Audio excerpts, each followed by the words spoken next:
高雄市傳統彩繪無形文化資產保存者房振興老師佇咧初七傳出過往的消息，食到83歲。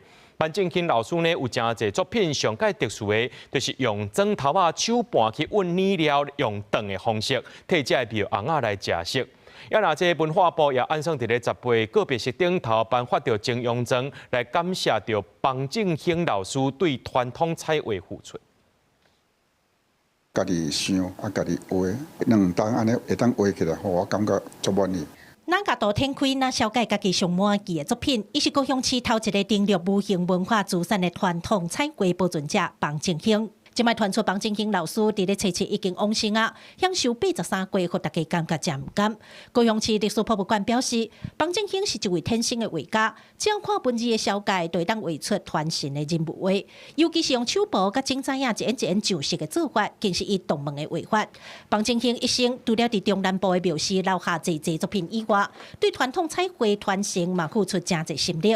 對2020年起，佮申請文化部補助，連續6年辦傳習課程。他其實只要聽到教學2個字的時候，他其實是整個人是像生龍活虎一樣的。包括像去年的時候，那個他的傳習班，他還來一個突發奇想說，那我們乾脆來個校外教學好了。然後還帶了學生，然後到嘉義去，然後看他好幾十年前的一個彩繪。房振興是高雄前鎮人，伊工作室附近的西甲公祭宮都有真儕房振興的作品，有的是伊早年的創作，有的是伊帶後生做夥完成的。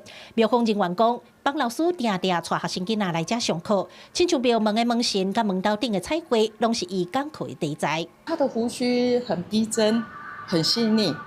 對，迄當陣老師冇給你介紹。對，所以他的鬍鬚的那個畫法不太一樣。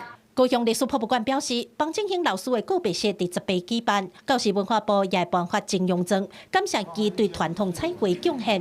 另外，房振興雄雄過往，和今年度已經通過申請的傳習課程有變數，今擺官方也等咧爭取，看敢會當由伊的後生來接手上課。